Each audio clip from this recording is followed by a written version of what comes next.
আজকে ভিডিওতে সকলকে স্বাগতম ও শুভেচ্ছা। আমাদের এই ভিডিওটিতে বিবিএ তৃতীয় বর্ষের ম্যানেজমেন্ট অ্যাকাউন্টিং বইয়ের কস্ট ভলিউম প্রফিট রিলেশনশিপ অধ্যায় হতে 2016 সাল এবং 2018 সালে আসা একটি অঙ্ক সমাধান করা হয়েছে।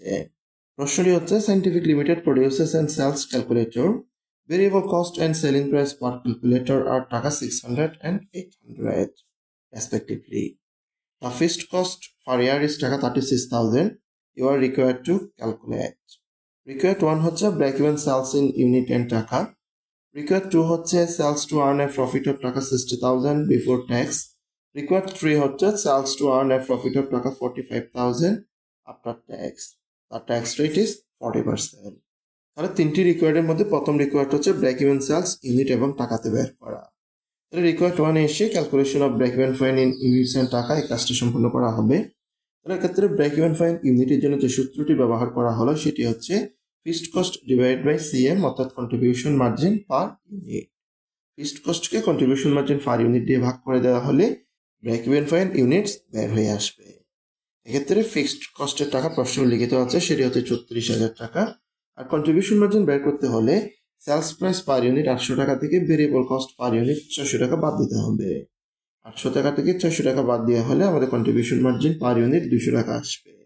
তাহলে ফিক্সড কস্ট 34,000 টাকা লিখে কন্ট্রিবিউশন মার্জিন পার ইউনিট 200 টাকা লেখা হলো। 34,000কে 200 দিয়ে ভাগ করে দেওয়া হলে ব্রেক ইভেন ফাইন ইউনিট বের হয়ে আসবে 180। এবার ব্রেক ইভেন ফাইন টাকাতে বের করতে হবে। এক্ষেত্রে সূত্রটি হচ্ছে break even fine in units গুণন সেলিং প্রাইস পার ইউনিট। তাহলে ব্রেক ইভেন ফাইন ইউনিট আমরা পেলাম 180 ইউনিট আর প্রতি ইউনিটের সেলিং প্রাইস হচ্ছে 800 টাকা। 180কে 800 দিয়ে গুণ করলে 1,44,000 টাকা আসবে। এটি হচ্ছে ব্রেক ইভেন ফাইন ইন টাকা। রিকোয়ার্ড 2 হচ্ছে sales to earn a profit of টাকা 60,000 এবং এটি হচ্ছে বিফোর ট্যাক্স। পূর্ব 60,000 টাকা প্রফিট করতে চাইলে কত টাকা বিক্রয় করতে হবে। এক্ষেত্রে রিকোয়ার্ড 2 সম্পন্ন করার জন্য ক্যালকুলেশন অফ টার্গেট সেলস লিখে আমরা টার্গেট সেলস ইন টাকার জন্য যে সূত্রটি ব্যবহার করলাম fixed cost plus profit divide by CM ratio. তাহলে এক্ষেত্রে ফিক্সড কস্টের টাকা প্রশ্ন লিখিত আছে, প্রফিট কত টাকা হবে সেটা রিকোয়ার্ড 2 তেও লিখিত আছে কিন্তু সিএম রেশিওটা উল্লেখ নাই। তাহলে ফিক্সড কস্ট 36,000, প্রফিট রিকোয়ার্ড 2 তেও উল্লেখ আছে 60,000। সিএম রেশিও হচ্ছে সিএম ডিভাইড বাই সেলস 500 গুণ 100।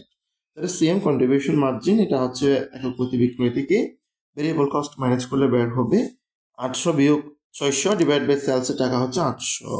800 থেকে 600 বিয়োগ করলে 200, 200কে 800 দিয়ে ভাগ করে আমাদের সিএম রেশিও বের হয়ে আসবে 0.25। 100 দিয়ে যদি গুণ করা হয় তাহলে সিএম রেশিওটা হবে 25%। একইভাবে আবার যখন মান বসানো হবে fixed cost 36,000, profit 60,000, CM ratio হচ্ছে 0.25। 36,000 এবং 60,000 দুটো যোগ করলে 96,000 টাকা আসবে। 96,000কে যখন 0.25 দিয়ে ভাগ করে দেওয়া হবে 3,84,000 টাকা বের হয়ে আসবে। এটাই হচ্ছে আমাদের টার্গেট সেলস। এবার চলে যাব রিকোয়ার্ড 3-তে। আমাদের রিকোয়ার্ড 3 ছিল sales to earn a profit of টাকা 45,000 after tax, the tax rate is 40%। তাহলে রিকোয়ার্ড 2তে আমরা যে কাজটা করছিলাম সেটা ছিল বিফোর ট্যাক্স এবং রিকোয়ার্ড 3-তে 45,000 টাকা মুনাফা অর্জন করতে চাইলে বিক্রয়ের টাকাটি বের করতে হবে, তবে সেটি হচ্ছে আফটার ট্যাক্স এবং ট্যাক্স রেট হচ্ছে 40%। এক্ষেত্রে বিফোর ট্যাক্স এবং আফটার ট্যাক্স হওয়ার কারণে আমাদের রিকোয়ার্ড 2 এবং রিকোয়ার্ড 3 সূত্রের মধ্যে একটু পরিবর্তন হবে। তাহলে রিকোয়ার্ড 2 ক্ষেত্রে আমরা সূত্র ব্যবহার করেছিলাম fixed cost plus profit divide by CM ratio. ঠিক একইভাবে রিকোয়ার্ড 3 ক্ষেত্রে আমাদের যে সূত্রটি পরিবর্তন হচ্ছে যে অংশে সেটি হচ্ছে fixed cost plus target profit যেটা লিখেছিলাম সেটাকে 1 মাইনাস ট্যাক্স দিয়ে ভাগ করে দিতে হবে, কারণ এটা হচ্ছে আমাদের আফটার ট্যাক্স, নিচে সিএম রেশিও ঠিক থাকবে। তাহলে এক্ষেত্রে আমাদের ফিক্সড কস্টের টাকা হচ্ছে 34,000 টাকা এবং রিকোয়ার্ড 4-এ বলা আছে 45,000 টাকা কর পরবর্তী মুনাফা, তাই টার্গেট প্রফিট 45,000, 1 মাইনাস টি, এক্ষেত্রে ট্যাক্স রেট হচ্ছে 40%, ফাইন 40। আর সিএম রেশিওটা আমাদের ইতিপূর্বে বের করা আছে 25% বা 0.25। এরপরে 1 থেকে 0.40 মাইনাস করলে হচ্ছে 0.60। 45,000কে 0.60 দিয়ে ভাগ করলে 75,000 টাকা আসবে। 36,000 আর 75,000 দুইটা যোগ করে যখন 0.25 দিয়ে ভাগ করে দেওয়া হবে আমাদের টার্গেট সেলসের টাকা বের হয়ে আসবে 4,40,000 টাকা। এক্ষেত্রে 3টি রিকোয়ার্ড ছিল। প্রথম রিকোয়ার্ড হচ্ছে ব্রেক ইভেন ফাইন ইউনিট এবং টাকাতে বের করা, দুইটি বের করা হয়েছে। আর দ্বিতীয় রিকোয়ার্ড ছিল বিফোর ট্যাক্স 60,000 টাকা প্রফিট অর্জন করতে চাইলে কত টাকা টার্গেট সেলস হবে।